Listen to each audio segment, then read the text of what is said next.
It was like middle school for Robert and me. That was the Cure's beginning. We realized we both liked music and wanted to do something with it. One man stood silently on stage with the Cure.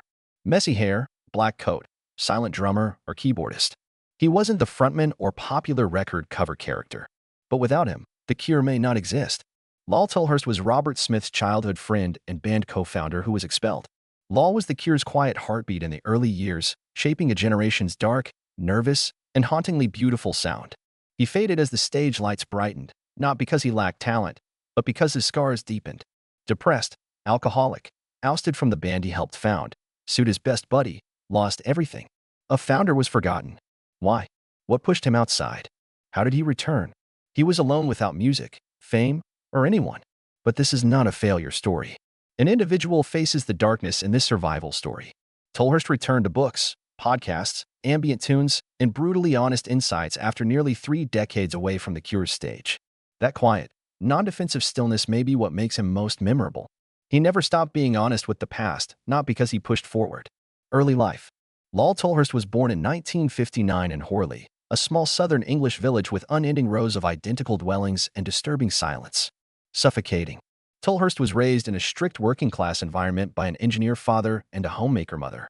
Emotions and creativity were discouraged. No one hit or yelled at him. Nobody really listened either.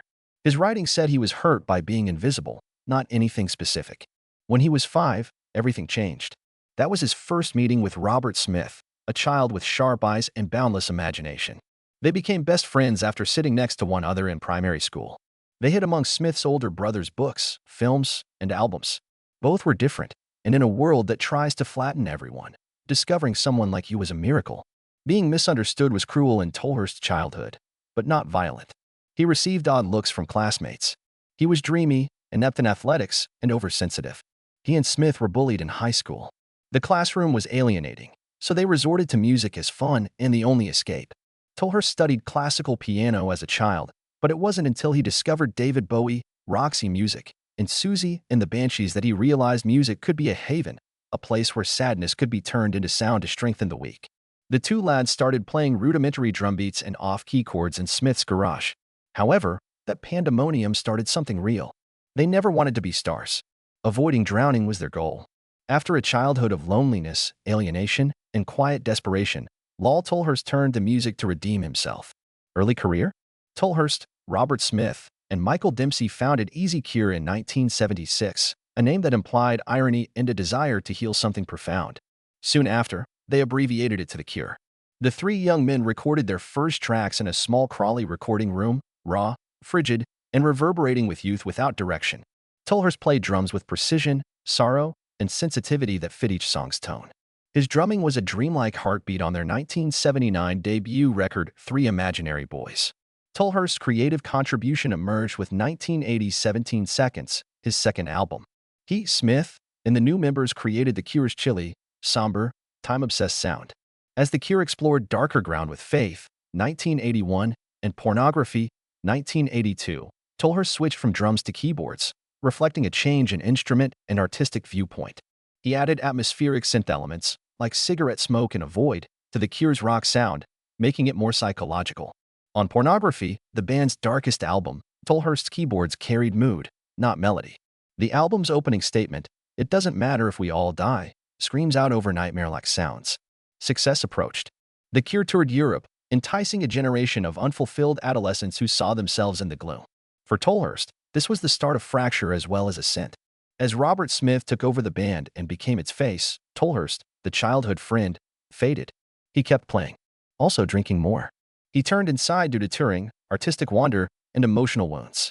His voice quieted backstage. He became a distant echo in the music.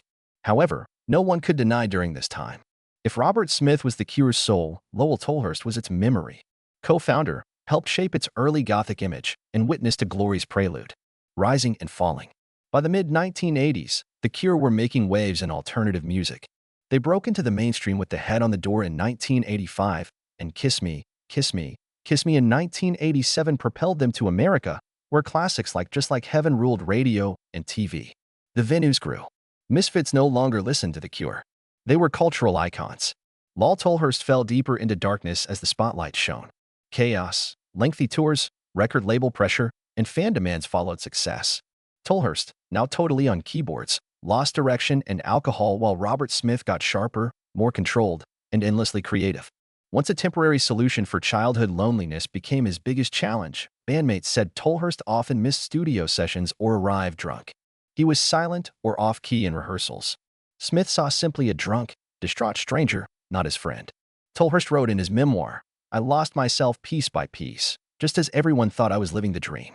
Tolhurst was still a Cure member when they recorded Disintegration, their 1989 masterpiece. However, he contributed nothing. Synths and electronic drums were outsourced. Robert Smith had already taken the terrible decision to remove his oldest buddy, not out of malice but out of necessity. Lol Tolhurst was sacked from the band he founded after 13 years. No leave party, no thanks. A frigid email and a strained call ended it. Tolhurst went into total crisis after being expelled from the band, cut off from old friends, and losing his musical identity. But it continued. In 1991, he sued Robert Smith and Fiction Records for financial compensation and Cure's co-founder recognition in desperation. Over 3 years, the lawsuit lasted. The newspapers dubbed it a fight between friends who will never break up. Unfortunately, Tolhurst lost. No royalties, credit, or return. Years later, he would say, "I lost the band, fame, and my best buddy. The worst aspect was losing myself so totally that I wonder if I ever existed in that scenario." This was a full collapse, past, present, and future, of a name once linked with The Cure, now discreetly obliterated by the band that couldn't exist without him. Rebirth after collapse. Lol Tolhurst said he completely lost himself after the court defeat. No fame, career, or family nearby. He wandered the U.S., sleeping on friends' couches, drinking alcohol like water, and losing hope. His former friends stopped answering the phone. Fans who cheered him forgot his face. The Cure, the band he helped found, became more successful than ever without him. Tolhurst considered suicide. He changed his mind between ruin and clarity in a fleeting minute. He couldn't live as he had, not because he thought he could rise again in grandeur. He began sobriety, a difficult, merciless journey without cameras, accolades, headlines, or cheerleading. But Tolhurst considered it his greatest battle. He learned to sit with actual emotion without addiction day by day. He relearned to love music without success.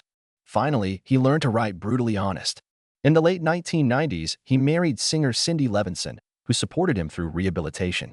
Levenhurst, an electronic band, created a melancholy, ambient music with dark wave and delicate sounds. Despite failing commercially, the project provided Tolhurst a home and a space to create in a world that had erased him. Tolhurst and Robert Smith reconnected for Faith's 30th anniversary performance in 2011 after over 2 decades of quiet and conflict. They spoke like old friends, no apologies or accusations. "I didn't return to The Cure," Tolhurst said, "but I returned to myself." The meeting wasn't a musical milestone, it was a symbol of forgiveness. In 2016, he released his memoir, Cured, the tale of 2 imaginary boys, not to accuse but to strip away the layers the past had placed over him. The book doesn't dodge mistakes, doesn't romanticize success, and above all, doesn't blame. It's a confession from someone who lost everything and learned that to survive, you don't need forgiveness from others, but from yourself. Since then, Tolhurst has entered a new chapter, not as former Cure member, but as an independent artist, a thinker, a storyteller. In 2021, he launched the podcast Curious Creatures with Budgie, the legendary drummer of Susie and the Banshees, exploring post-punk culture, stage memories, and big questions about artistic identity.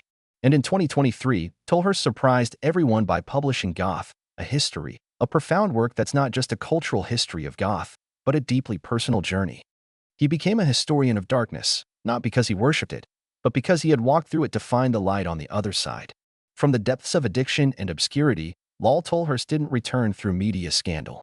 He returned with the same strength that once saved him as a boy: silence, honesty, and the belief that memories, when told truthfully, can heal. Personal life at an age when many of his peers still chase the spotlight through nostalgia tours, Lol Tolhurst has chosen the opposite path: withdrawn, quiet, and deeply grounded. After years of instability, he found peace in Los Angeles with his life partner, singer Cindy Levinson. In this sun-soaked, art-filled space, he didn't rediscover old fame. He rediscovered personal wholeness. His marriage to Cindy is one of the most enduring and meaningful relationships in his life. She is not just a partner, but someone who helped him rebuild a career from ruins. In their band, Levenhurst, Cindy provides the voice. Lol lays the foundation. Their collaboration is unpretentious, not driven by commercial ambition, but infused with a rare intimacy. Two people who've weathered their own fractures finding rhythm together. Tolhurst is also a father. Though he rarely speaks publicly about his son, he once shared that fatherhood taught him something fame never could: how to listen. After years focused solely on his own pain and loss, he began to truly observe others and learn to slow down. His everyday life is simple. No parties, no tabloid appearances. He reads, writes, makes music when moved to, and converses with fellow artists through his podcast. Each episode of Curious Creatures feels like a therapy session, not just for his guests, but for him as well. The memories that once tormented him are now revisited with a kind of quiet, meditative ease. Perhaps the greatest difference between the Tolhurst of today and the man he once was his acceptance. He no longer tries to erase the past or rewrite it. Instead, he allows it to exist as a natural part of his journey. In an interview, when asked if there was anything he wished he'd done differently, Tolhurst simply smiled and said, "I used to think so. But if I hadn't fallen, I wouldn't have learned how to stand." Is no The Cure, no Gothic rock world watching his every move. What remains is a man living true to himself in his own space with memories no longer burdens, but the foundation upon which he continues to write, to live, and to tell his story, legacy, and influence in the history of The Cure. Lol Tolhurst's name is often left in the background, not because he wasn't essential, but because he was the silent part of a band known for the loudness of its emotions. If Robert Smith was the soul exposed to the world, then Tolhurst was the memory quietly preserving everything: the sorrow, the beginning, and the deepest fractures of the band. Tolhurst's legacy doesn't lie in the number of hits he wrote, but in the spiritual substance he brought. In The Cure's darkest albums, 17 Seconds, Faith Pornography, his presence was more than drums or synths. It was a cold yet loyal heartbeat, a suffocating atmosphere so honest it made listeners feel as if they were drifting into their own private loneliness. Without Tolhurst, The Cure might still have succeeded, but the emotional depth that made them distinct, the Gothic essence that wasn't about black coats, but about existential dread, that was what he brought in. After leaving the band, Tolhurst did what few artists dare to do. He became the one to tell the past truthfully. His memoir, Cured, not only gave him back his own voice, it became a vital document for anyone trying to understand the tension between friendship and creativity, between addiction and survival, between personal ego and the shadow of a musical legend. With Goth, A History, released in 2023, Tolhurst went further, not just revisiting The Cure but mapping the entire Gothic cultural landscape, from post-punk beginnings to the waves of contemporary artists. In the eyes of readers, he was no longer a forgotten ex-member but a true historian of emotion, someone who understood that culture doesn't just live in the spotlight but in the shadows that were once overlooked. The podcast Curious Creatures, which he co-hosts with Budgie, has also become a repository of memories from a generation of artists who lived through a time with no social media, no PR campaigns, just music and unnamed pain. With each episode, Tolhurst is not just sharing, he's healing. His legacy is not flashy but enduring, not explosive but haunting. In a music world increasingly driven by trends, Lol Tolhurst reminds us that true value doesn't always lie in who's seen the most, but in who dared to face the darkness and chose to live on to tell the story. Current life. At 66, Lol Tolhurst continues to live quietly in Los Angeles, where the long days of sunlight mirror the rhythm of his chosen life, slow, unhurried, and free from the burden of looking back. In a modest house filled with books, vinyl records, and unframed old photographs, Tolhurst keeps doing what he does best: watching the world from the sidelines and telling its stories in his own voice. He hasn't returned to the stage with The Cure, nor does he seek late recognition. Instead, he's followed another path, becoming a storyteller, a connector of souls who survived the post-punk era. In 2024 and 2025, he continues to release new episodes of Curious Creatures, appears at independent art talks, and keeps spreading the spirit of Goth, A History. A book now seen as an emotional map for those who've lived between doubt, solitude, and misunderstood beauty. Tolhurst no longer drinks. He doesn't chase redemption. Instead, he moves through the present with a kind of peace only someone who has truly hit bottom can understand, peace not as total silence, but as the ability to live with memories without being drowned by them. And that in itself is a rare kind of legacy. Not because he was the most famous or the most successful member of The Cure, but because he was the only one who dared to step away from the spotlight to keep the darkness, not out of regret, but to learn how to keep living. Some artists are remembered for what they created. Others leave a mark because of what they chose to let go: resentment, ego, addiction that once consumed them. Lol Tolhurst is one of those people. He didn't come back to reclaim a place. He came back to prove he still exists, not on tour posters, but in every memory told with sincerity. And if you've ever felt lost on a rainy night with faith, if you've ever found yourself inside the distant drumbeats of a forest, If you've ever believed that music doesn't have to save you, but it can walk beside you, then maybe you've already heard the quiet voice of Lol Tolhurst. Leave a comment, share a memory, because sometimes the ones never named were the ones who kept us from falling.